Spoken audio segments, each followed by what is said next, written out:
sean todos bienvenidos a un nuevo capítulo del Interruptor aquí en Vía X. Hoy día tenemos nuevamente un programa que es un sueño.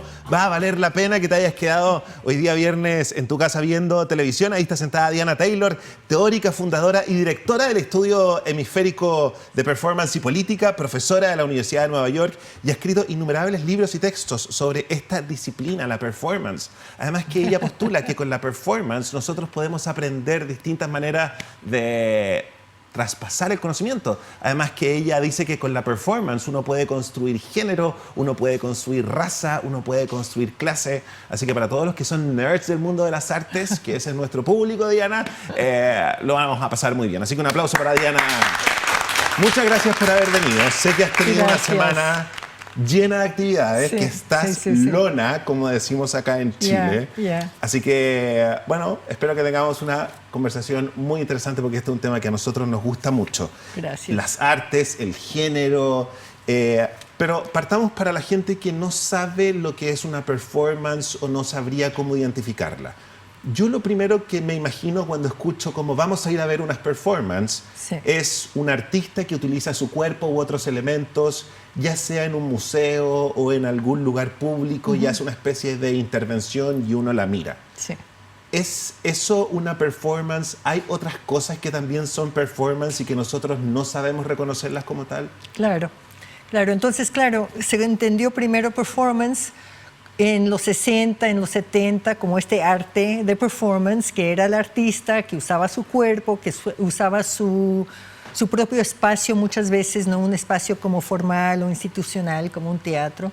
Y a partir de ahí, con su propio guión o lógica, hacía un acto. Y luego nos dimos cuenta, yo creo que casi inmediatamente, que el performance era una cosa mucho más amplia, que también aún dentro del arte, teníamos cosas que aquí en Chile, por ejemplo, se llamaban acciones, actuación. Entonces, por ejemplo, si pensamos en el trabajo de Cada, cuando salían a la calle con no más violencia o no más dictadura, es otro tipo de performance. Y entonces vamos más allá y vemos que, bueno, el performance también se puede hablar de un tipo de performance, por ejemplo, económico.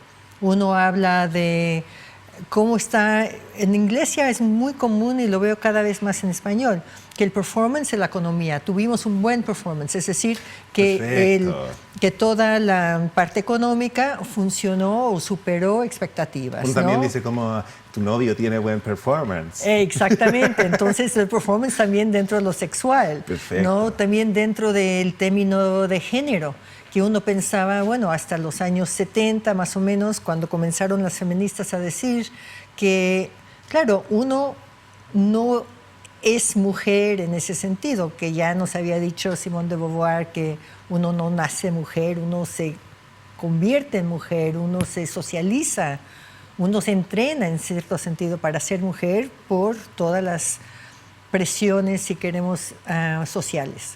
Entonces, cuando uno comienza a pensar, bueno, los transvestis, por ejemplo, la gente que hace drag, toda la actuación queer, era una forma exagerada de ser mujer que puede venir de otro cuerpo que no es el cuerpo tradicionalmente femenino, ¿no?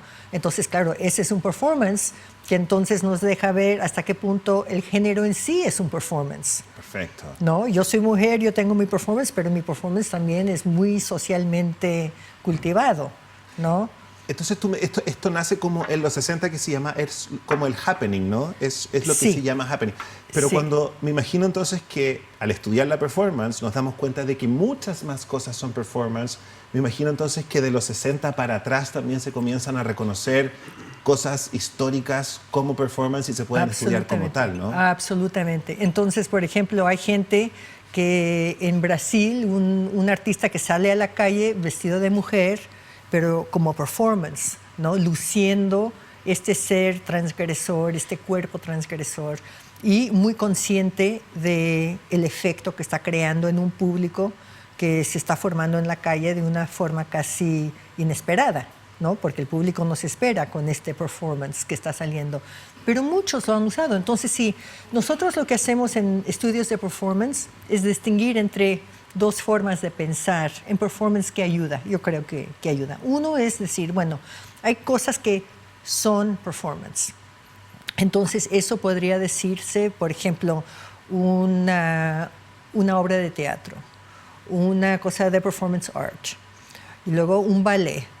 Y entonces podríamos decir, bueno, un juego de fútbol o una demostración, un acto político, ¿no? Una protesta, o misa, un funeral.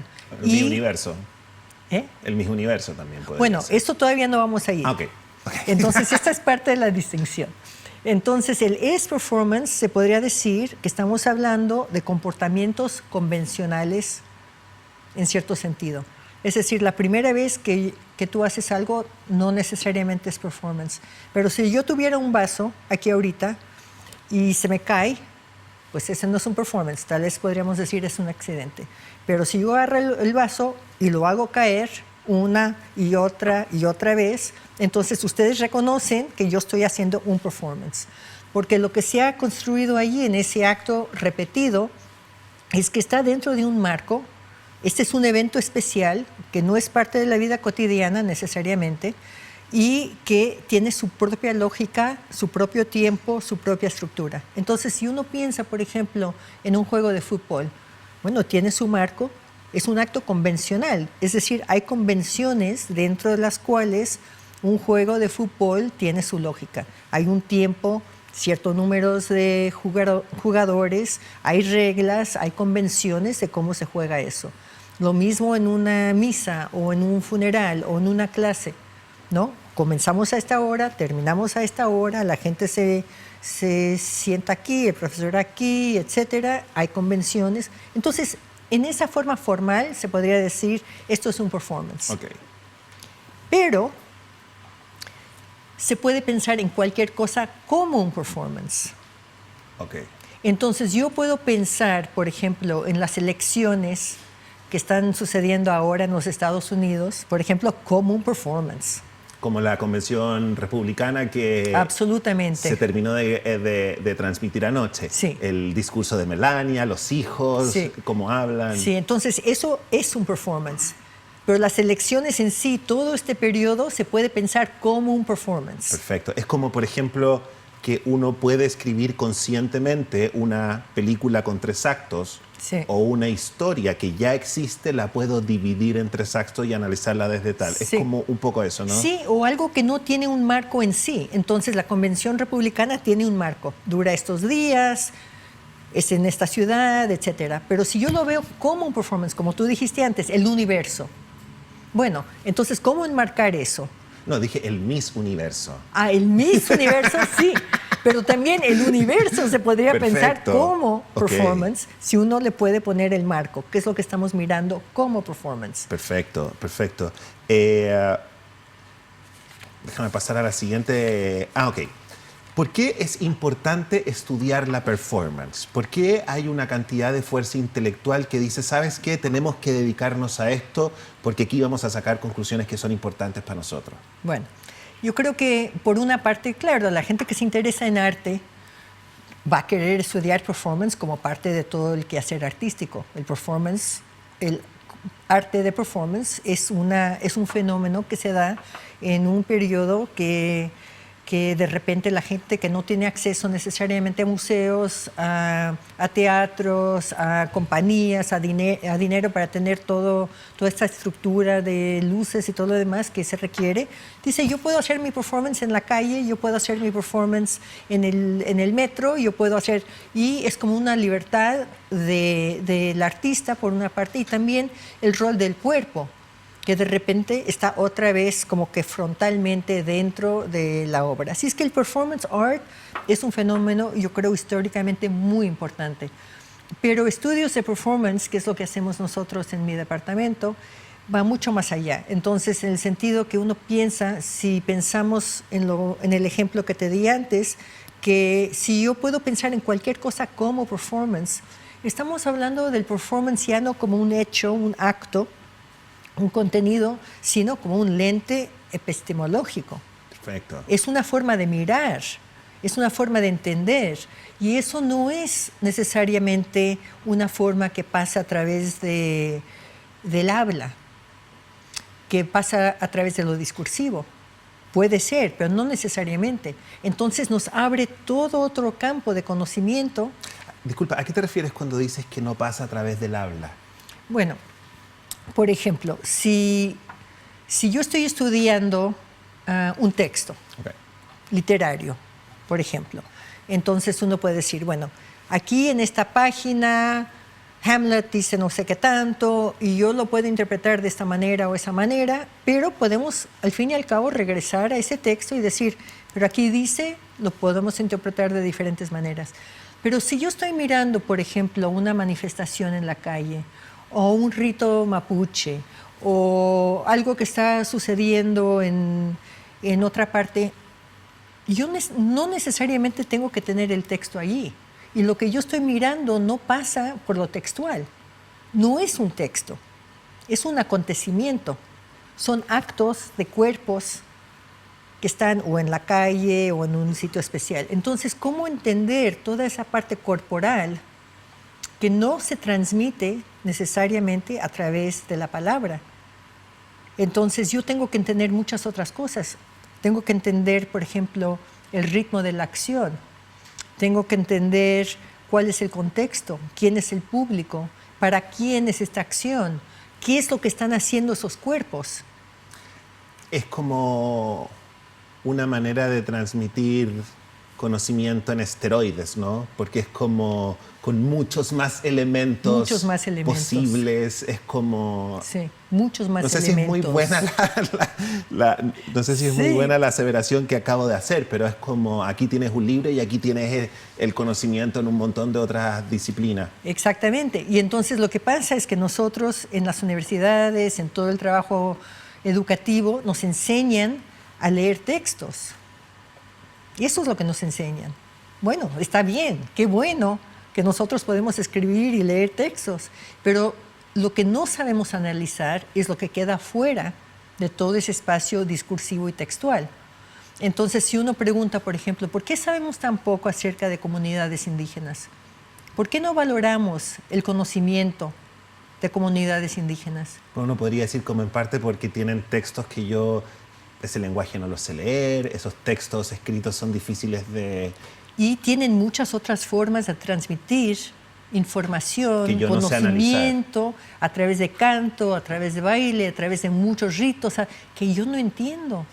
Y que nadie jamás me ha enseñado a cómo entender todo ese tipo de acontecimiento. Entonces, digamos, hay disciplinas que sí se han enfocado, por ejemplo, en lo social, como sociología.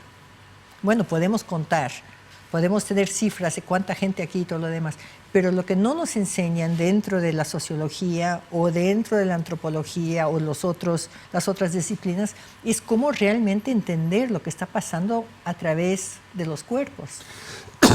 Diana, y en una época en que pareciera que el texto quedara obsoleto, ya que pareciera que es tan fácil grabar, editar, ya no necesitas una gran máquina, ya no necesitas mucho dinero. Tú vieras, Diana, las aplicaciones hoy en día, las maravillas que hacen fotografía. ¿Ha adquirido más relevancia y más importancia dentro de la academia los estudios de performance? Como para entender... Sí, mucho más. Y yo no creo que sea, y yo no quiero decir para nada que que el texto sea obsoleto. No, pero es una banda más angosta de transmisión, ¿no? Sí, de hecho, si nosotros whatsappiáramos, yo te podría decir algo y tú no sabrías en qué entonación lo digo. Exactamente. Entonces, lo que creo que pasa es que es mucho más importante ahora los estudios o son más importantes los estudios de performance y también estudios de medios, por razones obvias, ¿no? Que la gente pasa mucho por la visualidad. Entonces, estamos entendiendo que hay preguntas que las otras disciplinas no pueden resolver, no pueden contestar. Entonces necesitamos estas otras formas de pensar en lo visual, de pensar en lo corporal, para tener una visión más amplia de lo que está pasando en el mundo. Entonces, creo que lo que estamos identificando ahora como objeto de estudio es algo mucho más complejo de lo que se identificaba como objeto de estudio hace 50 años. Perfecto. Ahora, tengo la sensación de que un departamento de estudios de performance, al postular que el texto solo puede enseñar ciertas cosas, Sí. y la academia se ha basado en el texto como algo sagrado, Sí. como que este departamento de estudios de performance puede transformarse como en un motorcillo medio molesto para la academia. La academia lo encuentra molesto, y la segunda parte, Sí. parte de la pregunta es que la academia probablemente hoy en día ha avanzado, está lo suficientemente abierta. ¿Qué sientes tú? ¿Cómo habla? Son las dos cosas. Ok. Porque por una parte, yo creo que la academia no acaba de entender. ¿Qué no acaba de entender? Los estudios de performance, por ejemplo. Yo creo que recién están comenzando a entender estudios culturales. Recién. Y, Wow. y tenemos 50 años de estudios culturales. ¿Y eso por qué?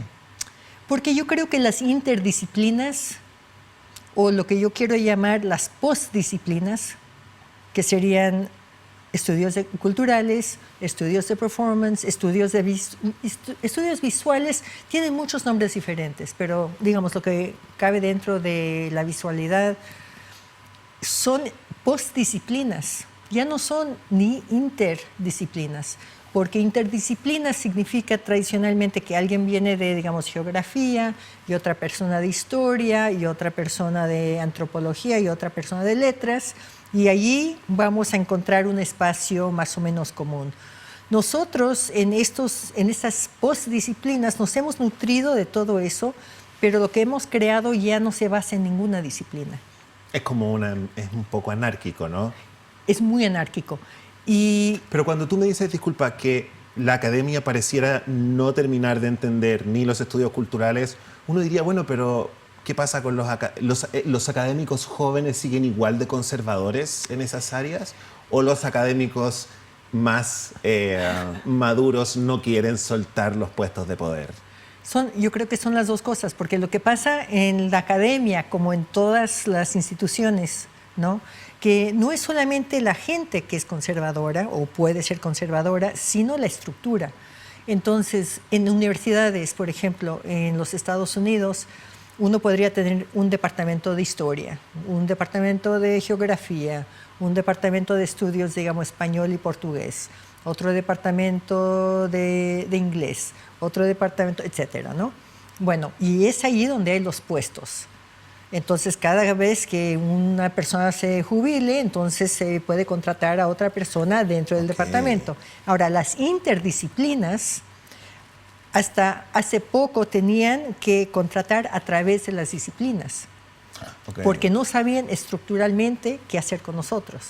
¿Y tú crees que eso va a llegar a un punto en que va a ser crisis debido a que probablemente esta estructura está jugando en contra en cómo la academia mira la realidad? Claro. Entonces ahora yo hablo de la Universidad de Nueva York, que es una universidad súper avanzada y progresista. Hay muchas universidades que son todavía muy conservadoras en ese sentido, pero nosotros somos un departamento de estudios de performance autónomo. Allí comenzó todo el estudio de performance en esa universidad. Comenzaron allí también los estudios de cine. Primer departamento de estudios de cine. Departamentos lo que antes eran interdisciplinas o lo que sea, allí comenzaron como sus propios departamentos.